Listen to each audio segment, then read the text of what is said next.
আমাদের YouTube channel WB plus পয়েন্টে তোমাদের সকলকে জানাই স্বাগত। প্রতিদিনের মতো আজকেও আমরা ডাব্লিউবিপিএসসি ক্লার্কশিপ পরীক্ষায় আসার মতো সম্ভাব্য প্রশ্ন এবং তার সাথে সাথে বিভিন্ন পরীক্ষার প্রিভিয়াস ইয়ারের প্রশ্ন নিয়ে আলোচনা করব। তো আশা করছি এখান থেকে তোমরা বেশ কয়েকটি প্রশ্ন কমন পেয়ে যাবে। তো ক্লাসটা প্রথম থেকে শেষ পর্যন্ত মনোযোগ সহকারে দেখো। তো আজকে আমাদের 93 নাম্বার ক্লাস। তো এর আগেও আমাদের অনেক ক্লাস হয়ে গেছে, তো সেই ক্লাসগুলো তোমরা ডেসক্রিপশনে দেওয়া যে প্লেলিস্টের লিঙ্ক আছে সেখানে গিয়ে তোমরা সবগুলো ক্লাস দেখে নিতে পারো।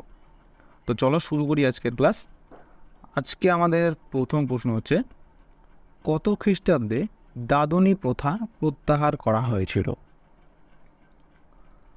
তো মনে রাখবে, দাদনী প্রথা প্রত্যাহার করা হয়েছিল 1753 সালে। অপশন সি হয়ে যাবে সঠিক অ্যান্সার। দাদন কথাটির অর্থ হচ্ছে অগ্রিম।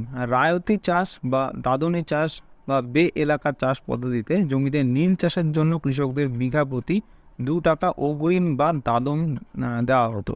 এই প্রথাই হচ্ছে দাদনী প্রথা নামে পরিচিত। ভেরি ভেরি ইম্পর্ট্যান্ট, পরীক্ষায় আসতে পারে। পরের প্রশ্ন, সামুদ্রিক অ্যাসিড কোনটিকে বলা হয়? এটা অনেকবার পরীক্ষায় আসে প্রশ্নটা, ইম্পর্ট্যান্ট।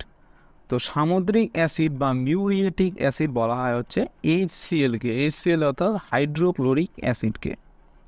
তো হাইড্রোক্লোরিক অ্যাসিডের আরেক নাম হচ্ছে মিউরিয়েটিক অ্যাসিড বা সামুদ্রিক অ্যাসিড। নেক্সট প্রশ্ন, কাঁকড়া বিচার রেচনাঙ্গের নাম কি? এটাও ভেরি ভেরি ইম্পর্ট্যান্ট, বারবার পরীক্ষায় আসে। তো তোমরা লাইভ কমেন্টও অ্যান্সার করতে থাকো। তো তোমাদের যদি কোনো প্রশ্ন অজানা বা নতুন বলে মনে হয় তাহলে সেই প্রশ্নগুলো তোমরা ভিডিও পজ করে খাতায় নোট করে রেখে দিতে পারো, তাহলে তোমার ভবিষ্যতে তোমাদের সেখান থেকে রিভাইজ করতে সুবিধা হবে। আর যদি তোমরা আমাদের এই ডাব্লিউবিপিএসসি ক্লার্কশিপ ব্যাচের আজ পর্যন্ত যত ক্লাস হয়েছে আর পরে যত ক্লাস হবে সব পিডিএফ একসাথে পেতে চাও, তাহলে সেই পিডিএফের লিঙ্ক ডেসক্রিপশন এবং কমেন্ট সেকশনে দেওয়া আছে, তোমরা সেখান থেকে নিয়ে নিতে পারো। তো এই প্রশ্নটার সঠিক অ্যান্সার হয়ে যাবে এখানে অপশন বি, কক্সাল গ্রন্থি। তো কাঁকড়া বিচার রেচনাঙ্গকে বলা হয় হচ্ছে কক্সাল গ্রন্থি। তোমরা এর সাথে সাথে নিচে কমেন্টে জানাবে যে এই ম্যালপিজিয়ন নালিজা এটা কার রেচনাঙ্গের নাম, এটা তোমরা নিচে কমেন্টে জানাবে। তোমাদের এটা আগেও পড়ানো হয়েছিল। পরের প্রশ্ন, রণথম্বর কি? তো মনে রাখবে, এই রণথম্বর হচ্ছে রাজস্থানে অবস্থিত একটি রাজপুত দুর্গ। আর এই রাজপুত দুর্গের নাম অনুসারেই হচ্ছে রণথম্বর যে ন্যাশনাল পার্কটি রয়েছে সেটা নামকরণ করা হয়েছে। নেক্সট প্রশ্ন, ক্যাশ রিজার্ভ রেশিওর উপর বাণিজ্যিক ব্যাংকগুলি কিভাবে সুদ পায়? তো এটাও খুব ইম্পর্টেন্ট প্রশ্ন, পরীক্ষায় আসতে পারে এ ধরনের প্রশ্ন, অর্থনীতি থেকে এই প্রশ্নটা। তো মনে রাখবে যে ক্যাশ রিজার্ভ রেশিওর উপর বাণিজ্যিক ব্যাংকগুলি কোনো প্রকার সুদ পায় না। তো অপশন ডি হয়ে যাবে সঠিক অ্যান্সার, 0%। তো ক্যাশ রিজার্ভ রেশিওর ওপর ব্যাংকে কোনো প্রকার সুদ অর্জন করতে পারে না। নেক্সট প্রশ্ন, নীতি আয়োগ গঠিত হয় কিসের ফলে? কেন্দ্রীয় ক্যাবিনেটের সিদ্ধান্তের ফলে, সংবিধান সংশোধনীর ফলে, নাকি সি নাকি ডি? কোনটা অ্যান্সার হবে?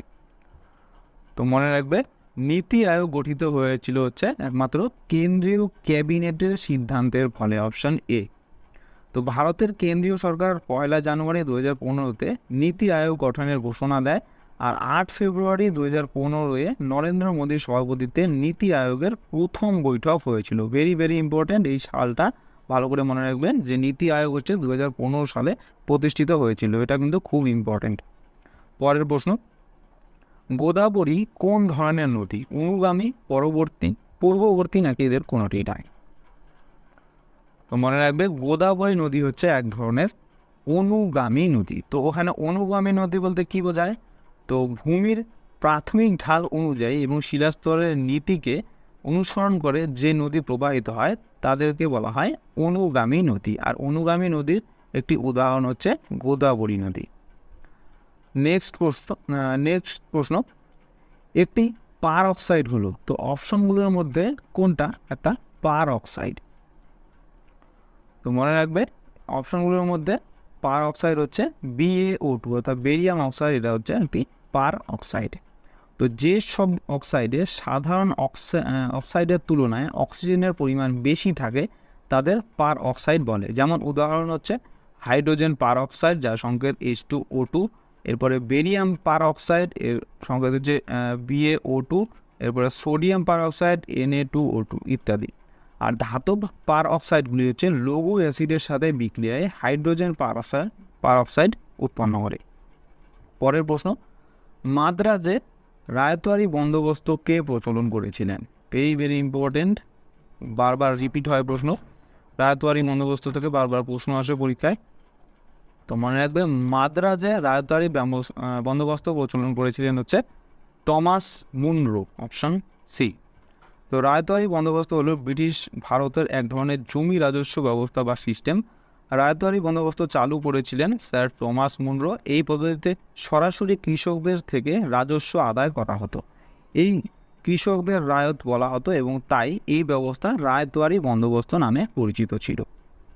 পরের প্রশ্ন, লোকসভার কোনো সদস্যের সংসদ পদে থাকার অযোগ্যতা সংক্রান্ত সিদ্ধান্তগুলি কে নিয়ে থাকেন? ভেরি ভেরি ইম্পর্ট্যান্ট, সংবিধান থেকে এখন কিন্তু প্রচুর প্রশ্ন আসে, তো ভালো করে মনে রাখবে যে লোকসভায় কোনো সদস্যের সংসদ পদে থাকার অযোগ্যতা সংক্রান্ত যে সিদ্ধান্ত, সেই সিদ্ধান্ত নিয়ে থাকেন হচ্ছে লোকসভা স্পিকার, অপশন ডি হয়ে যাবে সঠিক অ্যান্সার।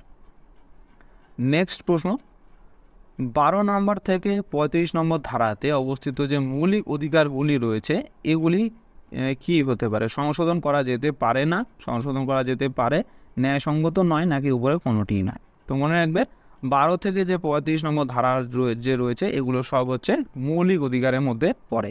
আর মনে রাখবে এই মৌলিক অধিকারগুলি হচ্ছে সংশোধন করা যেতে পারে, অপশন বি হয়ে যাবে সঠিক অ্যান্সার। তো 1973 সালে কেশবানন্দ ভারতী বনাম কেরালা রাজ্য সরকার মামলায় সুপ্রিম কোর্ট রায় দেয় যে পার্লামেন্ট সংবিধানের মৌলিক অধিকারগুলিকে পরিবর্তন করতে পারবে, কিন্তু সংবিধানের মৌলিক কাঠামোর পরিবর্তন করতে পারবে না। এই লাইনটা খুব ইম্পর্টেন্ট, এখান থেকে বারবার পরীক্ষায় আসে যে সংবিধানের মৌলিক অধিকারগুলিকে পরিবর্তন করা যাবে, কিন্তু সংবিধানের মৌলিক কাঠামো কোনো পরিবর্তন করা যাবে না, এটা ভালো করে মনে রাখবে। পরের প্রশ্ন, র্যাডক্লিফ লাইন কোন দুটি দেশের মধ্যে অবস্থিত? তো এটা তো তোমরা কম বেশি সবাই পারবে, সোজা প্রশ্ন। অ্যান্সার হবে এখানে অপশন বি, ভারত এবং পাকিস্তানের মধ্যে। তো র্যাডক্লিফ লাইন বা র্যাডক্লিফ রেখা হচ্ছে ব্রিটিশ ভারতের পাঞ্জাব প্রদেশ এবং বেঙ্গল প্রেসিডেন্সিকে বিভাজন করে নবগঠিত ভারত ও পাকিস্তানের সীমানা নির্ধারণকারী রেখা। এই রেখার পরিকল্পনাকারী হচ্ছে স্যার সেরিল র্যাডক্লিফের নাম অনুসারে করা হয়েছে। পরের প্রশ্ন, সংবিধানের 23 নম্বর ধারা অনুযায়ী নিচের কোনটি নিষিদ্ধ করা হয়নি বলা হয়েছে এখানে, কিন্তু এটা লক্ষ্য রাখতে হবে তোমাদের ভালো করে। উত্তর করার আগে প্রশ্নটা আগে ভালো করে পড়ে নেবে, তারপরেই অ্যান্সার করবে, না হলে কিন্তু অনেক ভুল হয়ে যায়। তো এখানে সঠিক অ্যান্সার হয়ে যাবে অপশন বি, জনগণের উদ্দেশ্যে বাধ্যতামূলক পরিষেবা, এটা নিষিদ্ধ করা হয়নি। আর 23-এ যেগুলো বলা হয়েছে সেটা হচ্ছে সংবিধানের 23 নম্বর ধারায় বলা হয়েছে যে বল প্রয়োগ করা দ্বারা পরিশ্রম করানো, মানুষ ক্রয় বিক্রয়, বেকার খাটানো বিশেষ দণ্ডনীয় অপরাধ, অর্থাৎ নাগরিকের ওপর শোষণ করা নিষিদ্ধ। অর্থাৎ এখানে যদি প্রশ্ন আসে তোমাদের যে সংবিধানের 23 নম্বর ধারায় কী বলা হয়েছে, তো সংক্ষিপ্তকারে এটার অ্যান্সার হবে নাগরিকের ওপর শোষণ করা নিষিদ্ধ করা হয়েছে 23 নম্বর ধারাতে। পরের প্রশ্ন, একটি সংবিধান সংশোধনী বিল সংশোধনের উভয় পক্ষে পাশ হওয়ার পর রাষ্ট্রপতি কী করবেন তাতে? এটাও কিন্তু খুব ইম্পর্টেন্ট প্রশ্ন, পরীক্ষায় কিন্তু বারবার আসে, WBCS পরীক্ষায় বারবার আসে প্রশ্নটা। তো মনে রাখবে একটি সংশোধনী বিল যদি সংসদের উভয় পক্ষে অর্থাৎ লোকসভা এবং রাজ্যসভা দু জায়গাতেই পাশ হয়ে যায়, তাহলে সেক্ষেত্রে রাষ্ট্রপতি বাধ্য থাকবেন যে তিনি সম্মতি প্রদান করতেই হবে তাকে। তো অপশন বি হয়ে যাবে সঠিক অ্যান্সার, সম্মতি প্রদানে বাধ্য থাকবেন। নেক্সট প্রশ্ন, এটা খুব ইম্পর্টেন্ট প্রশ্ন, এখানে কিন্তু এই একটা প্রশ্নতে তোমাদের 3টা প্রশ্ন হয়ে যাচ্ছে। তোমার বর্তমানে ভারতীয় সংবিধানে ড্যাশটি তফসিল, ড্যাশটি পার্ট এবং ড্যাশটি ধারা রয়েছে, অর্থাৎ ভারতীয় সংবিধানে বর্তমানে কটি তফসিল, কটি পার্ট এবং কটি ধারা রয়েছে? তো এটার অ্যান্সার হয়ে যাবে এখানে অপশন ডি, 12টি তফসিল, 25টি পার্ট এবং 448টি ধারা রয়েছে বর্তমানে আমাদের ভারতের সংবিধানে, এটা খুব ভালো করে মনে রাখবে। পরের প্রশ্ন, সেরিকালচার কথাটি কোনটির সাথে সম্পর্কিত? এটাও তোমাদের আগেও পড়ানো হয়েছিল এবং খুব ইম্পর্টেন্ট প্রশ্ন এবং বারবার রিপিট হয় প্রশ্নটা, মোস্ট রিপিটেড প্রশ্ন। তো মনে রাখবে সেরিকালচার কথাটি হচ্ছে রেশম চাষের সাথে সম্পর্কিত। আর তোমাদের জন্য হোমওয়ার্ক, তোমরা নিচে কমেন্টে জানাবে যে মৌমাছি চাষকে কি বলা হয়। এটাও কিন্তু বারবার পরীক্ষায় আসে যে মৌমাছির চাষকে কি বলা হয়। তো এটা তোমরা নিচে কমেন্টে জানাবে, তাহলে তোমাদের ভালো করে প্র্যাকটিস হয়ে যাবে এবং মনে থাকবে অনেক দিন। নেক্সট প্রশ্ন, ভারতের কেন্দ্রশাসিত রাজ্যের মধ্যে সর্বাধিক সাক্ষরতার হার কোন রাজ্যে দেখা যায়? রাজ্য বা ইউনিয়ন টেরিটরি হবে, এখানে রাজ্য বা ইউনিয়ন টেরিটরিতে দেখা যায়। তো এখানে সঠিক অ্যান্সার হয়ে যাবে অপশন এ, লাক্ষাদ্বীপে। তো কেন্দ্রশাসিত অঞ্চলগুলির মধ্যে ভারতের সবথেকে বেশি সাক্ষরতার হার দেখা যায় হচ্ছে লাক্ষাদ্বীপে। আর তোমরা নিচে কমেন্টে জানাবে যে ভারতের কোন রাজ্যের সাক্ষরতার হার সর্বনিম্ন। 2011 সালের জনগণনা অনুসারে ভারতের কোন রাজ্যের সাক্ষরতার হার সব থেকে নিম্ন, এটা তোমরা নিচে কমেন্টে জানাবে। নেক্সট প্রশ্ন, ভারতের কোন রাজ্যে সর্বাধিক সংখ্যক বন্দর আছে? তো এটাও সোজার প্রশ্ন একটা, অ্যান্সার হবে অপশন বি, মহারাষ্ট্রতে হচ্ছে ভারতের সব থেকে বেশি বন্দর আছে। পরের প্রশ্ন, রাজ কমিটি কোন প্রকার করের সাথে যুক্ত?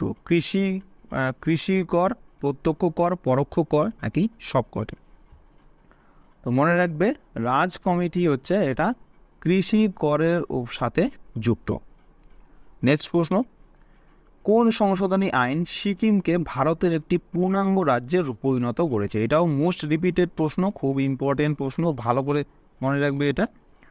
মনে রাখবে যে সিকিম রাজ্যকে ভারতের সাথে পূর্ণাঙ্গ রাজ্য হিসেবে পরিণত হয়েছিল হচ্ছে 36তম সংবিধান সংশোধনী আইন 1975-এর মাধ্যমে। 36তম, মনে রাখবে 36তম সংবিধান আইন হচ্ছে সংবিধান সংশোধন হচ্ছে সিকিম রাজ্যের সাথে যুক্ত। নেক্সট প্রশ্ন, স্বাস্থ্য বিমার সাথে কোনটি যুক্ত নয়? তো অপশনগুলোর মধ্যে এলআইসি, ইউটিআই, এসটিসি এগুলো হচ্ছে সবই স্বাস্থ্য বিমার সাথে যুক্ত, এগুলো সব স্বাস্থ্য বিমা সম্পর্কিত। একমাত্র জিআইসি এটা স্বাস্থ্য বিমা সম্পর্কিত নয়, এটা হচ্ছে এক প্রকার হোম লোন সম্পর্কিত একটি সংস্থা। নেক্সট প্রশ্ন, নিচের কোনটি মুদ্রাস্ফীতি নিয়ন্ত্রণের জন্য সঠিক? বিনিময় হার নিয়ন্ত্রণ, অর্থের যোগান বৃদ্ধি, অতিরিক্ত পরিমাণে টাকা ছাপানো, কোনোটিই নয়। তো অপশনগুলোর মধ্যে সি অপশন তো কোনোভাবেই সঠিক হবে না, এটা একদমই ভুল। তো অপশন এখানে সঠিক অ্যান্সার হয়ে যাবে অপশন এ, বিনিময় হার নিয়ন্ত্রণ। অর্থাৎ বিনিময় হার নিয়ন্ত্রণের মাধ্যমে মুদ্রাস্ফীতি নিয়ন্ত্রণ করা যায়। তো মুদ্রাস্ফীতি প্রধানত দুটি কারণে হয়ে থাকে, একটা হচ্ছে চাহিদাজনিত আর একটা হচ্ছে মূল্যজনিত কারণে। তো উভয়ই কোনো দেশের অর্থনীতিতে মূল্য বৃদ্ধির জন্য সমানভাবে দায়ী, তবে ভিন্নভাবে কাজ করে। যখন কোনো পণ্যের চাহিদা গ্রাহকের কাছ থেকে বাড়ে তখন চাহিদাজনিত কারণে মূল্যবৃদ্ধি ঘটে, আর অন্যদিকে যদি পণ্যের সরবরাহ বেড়ে যায় তাহলে মূল্যজনিত মূল্যবৃদ্ধি হয়। নেক্সট প্রশ্ন, ভারতীয় সংবিধানের কোন ধারায় বলা হয়েছে যে রাষ্ট্রীয় অর্থানুকূল্যে যেসব শিক্ষা প্রতিষ্ঠানগুলি পরিচালিত হয়ে থাকে সেখানে কোনো ধর্মীয় শিক্ষা প্রদান করা যাবে না? এটাও খুব ইম্পর্টেন্ট প্রশ্ন, এটা মৌলিক অধিকারের মধ্যে পড়ে। তো মনে রাখবে এটা বলা হয়েছে হচ্ছে 28 নম্বর সংবিধানের ধারাতে।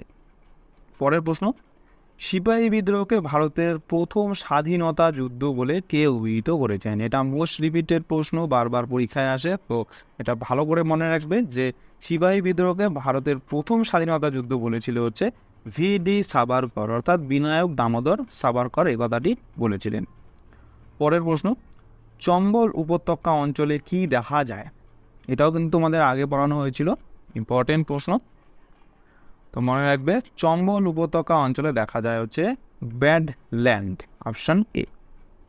পরের প্রশ্ন, শবরীগিরি কোন রাজ্যে অবস্থিত? তো সঠিক অ্যান্সার হয়ে যাবে অপশন এ, কেরালা রাজ্যে হচ্ছে শবরীগিরি অবস্থিত। পরের প্রশ্ন, র্যাফটিংয়ের জন্য কোন নদী পৃথিবী বিখ্যাত? এটাও কিন্তু তোমাদের আগে পড়ানো হয়েছিল, ইম্পর্টেন্ট প্রশ্ন। তো র্যাফটিংয়ের জন্য বিখ্যাত নদীটির নাম হচ্ছে রঙ্গিত নদী, অপশন এ। তো রঙ্গিত নদী হচ্ছে সিকিমের দক্ষিণ অংশ এবং কালিম্পং জেলায় প্রবাহিত একটি নদী। এটি তিস্তা নদীর একটি উপনদী। এটা ভালো করে মনে রাখবে, এখানে এমনভাবে প্রশ্ন আসতে পারে যে রঙ্গিত নদী কোন নদীর উপনদী। তো অ্যান্সার হবে তিস্তা নদীর উপনদী হচ্ছে রঙ্গিত নদী। আর রঙ্গিত নদী হচ্ছে পশ্চিম সিকিম জেলার হিমালয় অংশে উৎপত্তি লাভ করেছে। নদীটি জোরেথাং, পেনলিং এবং লেগশিপ শহরগুলির নিকট দিয়ে প্রবাহিত হয়েছে। পরের প্রশ্ন, রানা প্রতাপ সাগর কোন রাজ্যে অবস্থিত? এটাও ভেরি ভেরি ইম্পর্টেন্ট প্রশ্ন। তো মনে রাখবে রানা প্রতাপ সাগর অবস্থিত হচ্ছে রাজস্থান রাজ্যে, অপশন এ। পরের প্রশ্ন, নিম্নলিখিত কোন বলটি সংরক্ষী বল নয়? এটাও তোমাদের আগে পড়ানো হয়েছিল এবং বারবার পরীক্ষায় আসে। তো অপশনগুলির মধ্যে মধ্যাকর্ষণ বল, স্থির তড়িৎ বল, স্থির চুম্বকীয় বল, এগুলো সবই সংরক্ষী বল। একমাত্র ঘর্ষণজনিত বল হচ্ছে সংরক্ষী বল নয়। তো কোনো কণা একটি পূর্ণচক্র সম্পন্ন করে তার যদি আদি অবস্থানে ফিরে আসে, তাহলে কণাটির উপর যে বল দ্বারা সম্পাদিত কাজের পরিমাণ শূন্য হয়, সেই বলকে সংরক্ষণশীল বল বলা হয়। যেমন অভিকর্ষীয় বল, বৈদ্যুতিক বল, আদর্শ স্প্রিংয়ের বিকৃতি প্রতিরোধকারী বল ইত্যাদি হচ্ছে সংরক্ষণশীল বল। পরের প্রশ্ন, নিচের কোন মৌলটি তড়িতের সুপরিবাহী নয়? এটা তো তোমরা কম বেশি সবাই পারবে। তো পারদ, গ্রাফাইট, গ্যাস কার্বন, এগুলো সবই তড়িতের সুপরিবাহী। গ্যাস কার্বনও কিন্তু তড়িতের সুপরিবাহী, এটাও ভালো করে মনে রাখবে। তো এখানে সঠিক অ্যান্সার হয়ে যাবে অপশন সি, হীরক। তো হীরক হচ্ছে তড়িতের সুপরিবাহী নয়।